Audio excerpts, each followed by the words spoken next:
तो मेरे बहुत ही प्रिय और बेहद सम्मानित साथियों, हृदय की असीम गहराइयों से अभिनंदन, बहुत बहुत हार्दिक स्वागत है।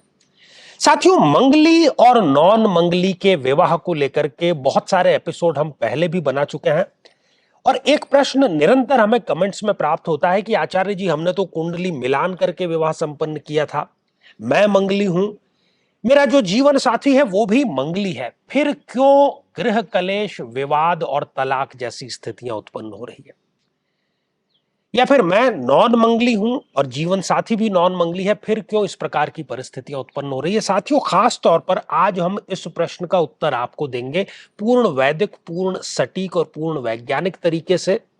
एस्ट्रोलॉजी उसका बेस है कि क्यों कई बार मंगली कुंडली का मिलान करने के बावजूद भी और दूसरे जितने भी परिप्रेक्ष्य हैं उन सभी का मिलान करने के बावजूद भी तलाक जैसी स्थितियां उत्पन्न होती है। तो साथियों, सावन आने को है और प्रतिवर्ष की भांति इस वर्ष भी 2025 में 4 अगस्त 2025, जो कि अंतिम सोमवार है सावन का, ऐसे सभी भाइयों और बहनों के लिए जो विवाह की प्रतीक्षा कर रहे हैं, कुंडली में योग नहीं है, सभी प्रकार के उपाय टोने टोटके कर चुके हैं, लेकिन विवाह उनका संपन्न नहीं होने जा रहा है, चाहे वो पहला विवाह हो या दूसरा विवाह हो।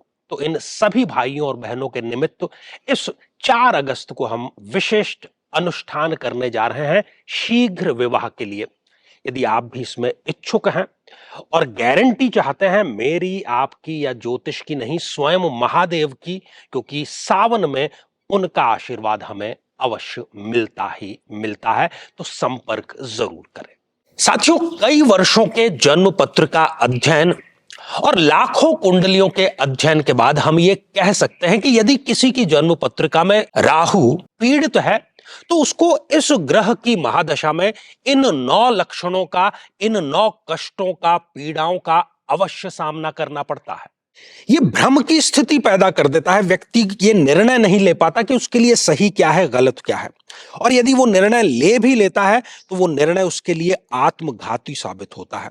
हर एक कार्य में हानि, हर एक कार्य में आकस्मिक समस्याएं सदैव खड़ी रहती है। व्यक्ति नशे की तरफ आकर्षित होता है और उसमें डूब भी वो जाता है। अपने ही लोगों से उसको धोखा मिलता है। विवाह के पश्चात विधवा या विधुर योग भी उसके निर्मित हो जाता है। नाहक ही बदनामी, अच्छा कार्य करने के बावजूद भी बदनामी इसको प्राप्त होती है। छोटी बड़ी जेल यात्रा का योग भी यहां पर निर्मित होता है और घर में सदैव गृह कलेश का वातावरण बना रहता है। लेकिन साथियों, यदि आप भी इन सभी कष्टों से स्थायी और सटीक मुक्ति प्राप्त करना चाहते हैं तो उसका तरीका है इस ग्रह की महादशा मंत्र साधना दीक्षा, जो विशेष रूप से आपके नाम, आपकी जन्मतिथि के अकॉर्डिंग की जाएगी। और गुरु दीक्षा के माध्यम से अभिमंत्रित माला भी आपको प्रदान की जाएगी, ताकि न केवल ये सारे कष्ट दूर हों, बल्कि ये पूरी की पूरी महादशा आपके लिए शांतिदायक और सुख समृद्धिदायक साबित हो। और एक कमेंट जो है उसका मैं खास तौर पर यहां पर आपको दिखाना चाहूंगा, आप उस पर दृष्टिपात करें, जिससे प्रेरित होकर के ये एपिसोड जो है वो हमने बनाया। हालांकि इस प्रकार के दूसरे भी कई कमेंट हमें प्राप्त हुए थे और ये कमेंट है ज्योति यादव जी का, और आप लिखती हैं, पहले लोग कहते हैं कि एक मंगली की दूसरी मंगली से शादी करा दो तो अच्छा रहता है। अब यहां सोनम और राजा रघुवंशी तो दोनों मांगलिक थे, दोनों की शादी हुई। ये बड़ा चर्चित केस था, हमने भी इस पर एनालिसिस करके और क्या क्या सावधानियां कुंडली मिलान में करनी चाहिए वो यहां पर आपको बताया था। आपका प्रेम बहुत उस एपिसोड को मिला। आगे आपने लिखा है कि और इसका परिणाम भी देख लिया ना सबने कि इन सब से कुछ नहीं होता, और फिर भी अब इस केस के बाद लोग और ज्यादा इन अंधविश्वासों में, कुंडली वगैरह में पड़ रहे हैं। इनकी जिज्ञासा है और इन्होंने अपनी जिज्ञासा जो है वो व्यक्त की। साथियों, सबसे पहली और सबसे स्पष्ट बात तो ये कि केवल और केवल मंगली की मंगली से विवाह संपन्न कर देना जो है वो पर्याप्त नहीं है। गुण भी हमें मिलाने होते हैं, लग्नेश भी मिलाना होता है, चतुर्थेश पंचमेश संतान होगी या नहीं होगी, सप्तमेश दाम्पत्य जीवन के लिए कुंडली मिलान करनी होती है। और आने वाली दशाएं महादशाएं कैसी है, क्योंकि आपको उसके साथ में जीवन बिताना है। उसका समय बुरा यदि शुरू हो गया तो आपको बुरा समय शेयर करना है, उसका समय अच्छा आने वाला है तो आपको अच्छा समय शेयर करना है। दैट इज इट, बिल्कुल सिंपल सी ये बात है। लेकिन यहां पर आज हम बात कर रहे हैं कि क्यों सबसे बड़ी गलती ये हो जाती है कि मंगली का विवाह मंगली के करने के बावजूद भी दाम्पत्य जीवन में सुख नहीं है। हम केवल क्या देखते हैं कि 1 4 7 8 12 किसी जातक के 1 4 7 8 12 भाव में यदि मंगल है और दूसरे के भी 1 4 7 8 12 में से कहीं पर मंगल है, तो हमने कह दिया कि बस पर्याप्त हो गया और ये कुंडली जो है मंगली है, ये भी सामने वाली मंगली है, तो दोनों का विवाह संपन्न कर देना चाहिए। और यहीं पर हम मंगली कुंडली मिलान की सबसे बड़ी जो है भूल वो कर देते हैं।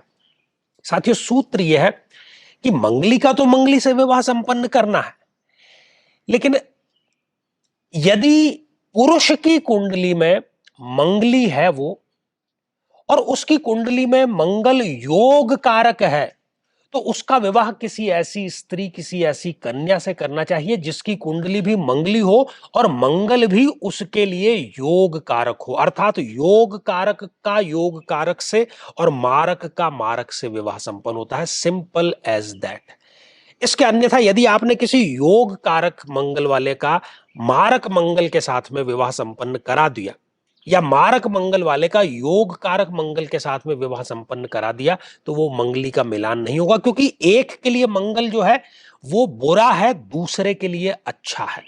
एक के लिए अच्छा है, दूसरे के लिए खराब है, तो कैसे होगा? ज्योतिष शास्त्र का एक सिंपल सा थंब रूल है कि यदि कोई दोष दोनों की कुंडली में है तो उस दोष का कैंसिलेशन हो जाता है। एक उदाहरण से हम इसको समझते हैं। साथियों, मान लीजिए कि किसी एक की जन्म पत्रिका मेष लग्न की और मंगल लग्न में ही विराजमान है, तो मंगल यहां पर योग कारक हो गए। अब इनका विवाह यदि किसी कर्क लग्न की जन्म पत्रिका में सप्तम भाव में मंगल है, तो इनका विवाह संपन्न किया जा सकता है, क्योंकि दोनों ही कुंडलियों में मंगल योग कारक हो गए। लेकिन अब इसी स्थिति को समझते हैं कि कोई मेष लग्न का जातक या जातिका है, लग्न में उसके मंगल विराजमान है और उसका विवाह यदि वृषभ लग्न के किसी जातक या जातिका से जिसके की लग्न में ही मंगल है, उससे विवाह यदि संपन्न करा दिया जाए, तो मेष लग्न के लिए योग कारक, लेकिन वृषभ लग्न के लिए मारक है दोनों मंगली। अब यहां पर यह सिद्धांत काम नहीं आएगा कि मंगली का मंगली से विवाह संपन्न करा दिया, नहीं। और ये ही गलती सभी के सभी लोग कर रहे हैं और यही कारण है कि हम कहते हैं कि भाई हमने तो मंगली का मंगली से विवाह संपन्न करा दिया, फिर भी जो है ये इस प्रकार की दुष्परिस्थितियां हमारे सामने आ रही है। तो आपको जरूर आज का जो मैसेज है मैन वो समझ में आ गया होगा कि केवल मंगली का मंगली से विवाह संपन्न कराना पर्याप्त नहीं है। योग कारक मंगल का योग कारक मंगल के साथ में, मारक मंगल का मारक के साथ में विवाह संपन्न होता है, मिलान होता है। और यह गलती मैं समझता हूं कि अब इस जानकारी के बाद में कम से कम जो ज्योतिष वर्ग है, जो जिज्ञासु वर्ग है, वो इस प्रकार की गलती जो है वो नहीं करेंगे। साथियों, कुंडली मिलान पर आगे हमारी जो श्रृंखला है वो ये जारी रहेगी और बहुत ही सुंदर श्रृंखला है। बहुत ही संक्षेप में सारगर्भित और अच्छे जो शोध परक परिणाम है उनको लेकर के हमने ये कुंडली मिलान की जो श्रृंखला है ये आगे भी हम इसको जारी रखेंगे, तो उसका आप लाभ जरूर उठाइएगा। तो साथियों, अब दो महत्वपूर्ण सूचनाएं हैं आपके लिए कि ज्योतिष में यदि आपकी जिज्ञासा है और आप सीखना चाहते हैं, अपनी और अपनों की कुंडली देखना चाहते हैं, तो हमने इसके लिए एक बहुत ही सरल कोर्स जो कि ए से शुरू होता है वो लॉन्च कर दिया है। उसके लिए अधिक जानकारी के लिए आप फोन नंबर पर संपर्क कर सकते हैं। और यदि आप भी किसी समस्या से पीड़ित हैं, इधर उधर उसका समाधान खोज रहे हैं, तो आने वाले समय में मैं स्वयं इन शहरों में उपस्थित रहूंगा। आप स्वयं मिल करके कुंडली का विश्लेषण करा सकते हैं, समस्या समाधान जो है वो प्राप्त कर सकते हैं। तो साथियों, आज के लिए केवल इतना ही और इसी मंगल कामना के साथ में कि आप सभी स्वस्थ, समृद्ध और शांतिपूर्वक जीवन व्यतीत करें। नमस्कार।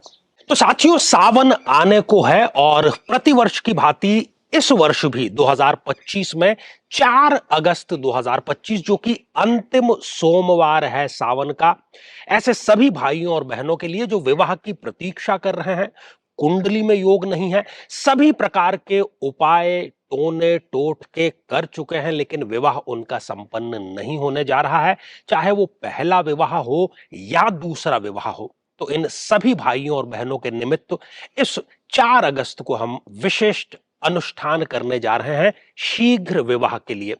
यदि आप भी इसमें इच्छुक हैं और गारंटी चाहते हैं मेरी, आपकी या ज्योतिष की नहीं, स्वयं महादेव की, क्योंकि सावन में उनका आशीर्वाद हमें अवश्य मिलता ही मिलता है, तो संपर्क जरूर करें। साथियों, कई वर्षों के जन्म पत्र का अध्ययन और लाखों कुंडलियों के अध्ययन के बाद हम ये कह सकते हैं कि यदि किसी की जन्म पत्रिका में शनि पीड़ित है तो उसको इस ग्रह की महादशा में इन 9 लक्षणों का, इन 9 कष्टों का, पीड़ाओं का अवश्य सामना करना पड़ता है। व्यक्ति कर्मचारियों, खासतौर पर 4th क्लास के एम्प्लॉय से सदैव परेशान ही रहता है। अपने ही परिवार का विरोध हर बार उसको सहन करना पड़ता है। शरीर के जोड़ों में गठिया का रोग बहुत युवा अवस्था में ही घर कर जाता है।